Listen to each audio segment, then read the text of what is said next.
मैं क्या करूं? मैं रिग्रेट में नहीं जी सकती, नहीं। सिद्रा, क्या है मैं?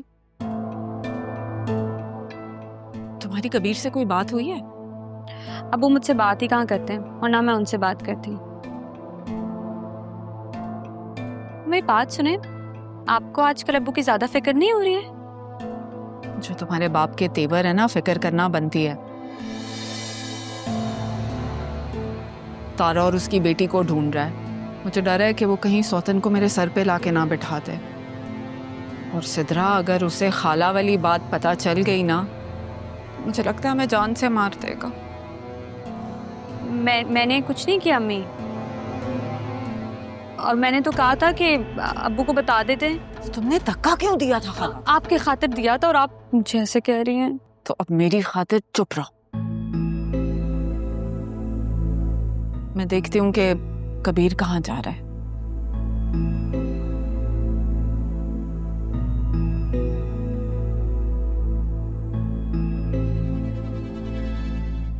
अम्मी की बातों ने तो मुझे डरा ही दिया है।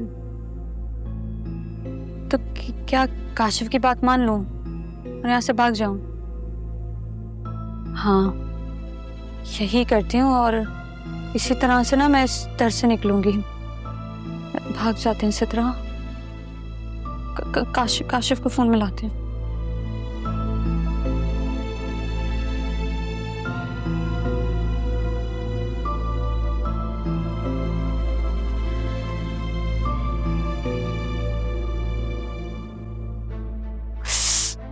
तुझसे फोन क्यों ऑफ किया हुआ है? सारा है, मैं क्या करूं? मैं नहीं रह सकती।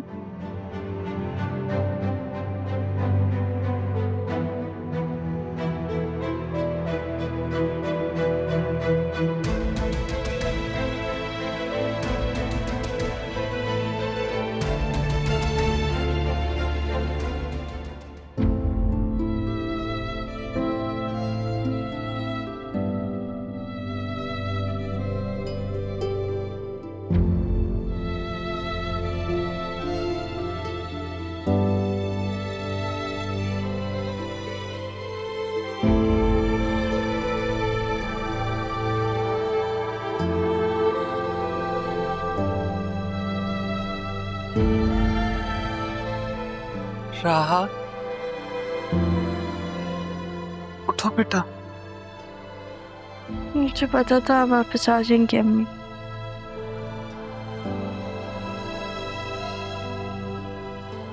तो ये सब एक ख्वाब है। मैं भी तो तुम्हारी माँ जैसी हूँ।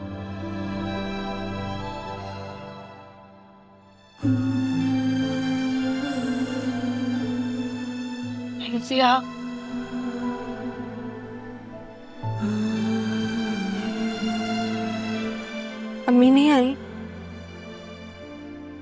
नहीं बेटा, जो लोग इतना दूर चले जाते हैं वापस नहीं आते।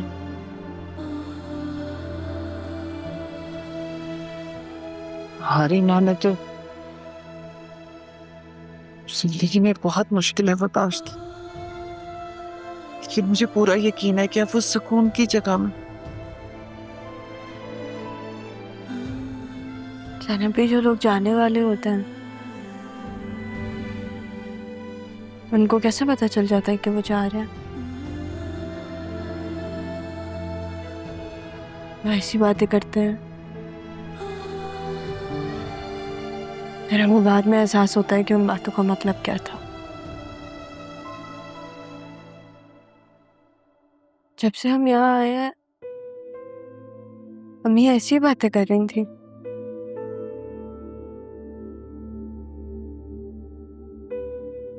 ये तो नहीं जानती कि उन्हें कैसे पता चल जाता कि वो हमसे दूर जाने वाले, लेकिन इतना जरूर जानती हूँ राहा, जब हम किसी से प्यार करते हैं ना तो उसे तकलीफ में नहीं देख सकते। शायद इसीलिए वो अपनी बात पूरी तरह तुम्हें बता नहीं पाई। वरना खुद ही सोचो बेटा, क्या कभी हम अपने प्यारों को अपने से दूर जाने दे सकते?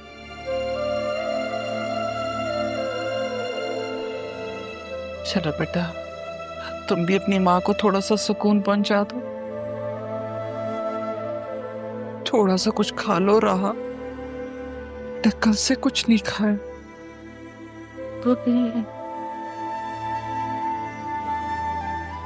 अगर तुम ऐसे ही करती रहोगी ना तो तारा को बहुत तकलीफ पहुंचेगी। वो नाराज हो जाएगी मुझसे, कहेगी ज़ैनब ने मेरी बेटी का ख्याल ही नहीं रखा।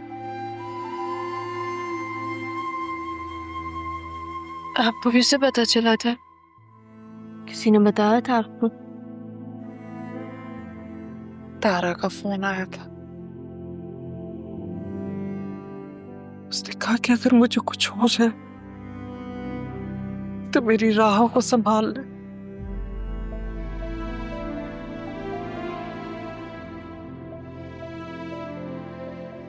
अच्छा टूट गई ना ज़ैनब भी?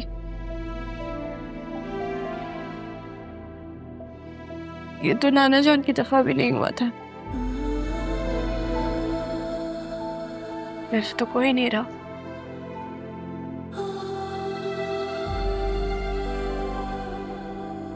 ऐसा नहीं कहते बेटा।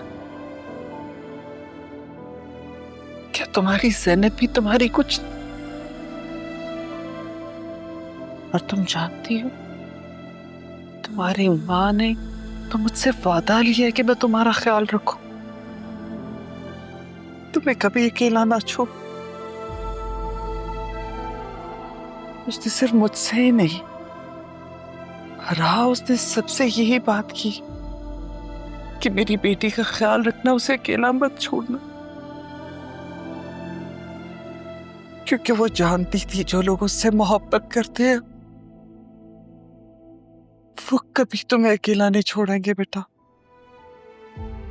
यहां तक कि कबीर से भी उसने यही बात की।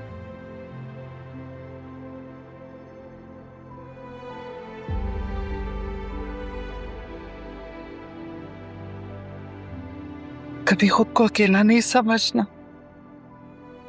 ज़ैनब भी है ना तुम्हारे पास। चलो बेटा, थोड़ा सा कुछ खाना। थोड़ी देर में खाती हूँ।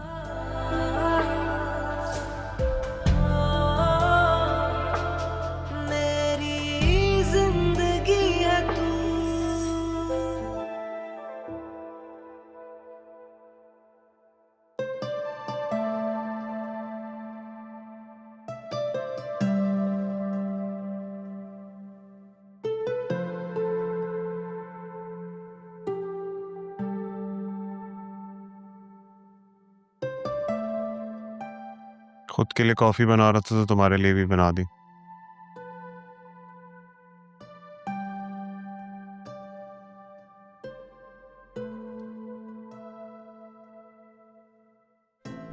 रात भर सो नहीं सका मैं। यही सोचता रहा कि मैंने क्यों तुमसे ऊंची आवाज में बात की, इतना गुस्सा किया तुम्हारे साथ और तुमने कैसे सब कुछ सह लिया और मुझे कुछ नहीं कहा। I am really sorry. मुझे तुमसे ऐसे बात नहीं करनी चाहिए थी, लेकिन मैं क्या करूं, मुझसे बर्दाश्त ही नहीं होता कि कोई तीसरा हमारे बीच में हो।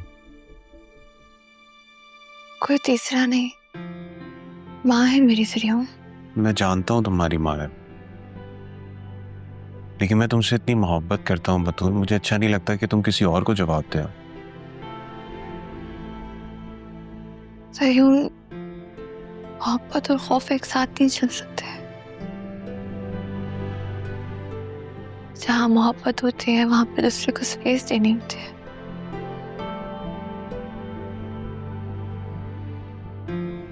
हाथ छोड़े सरियम, सरियम दर्द हो रहा है मुझे।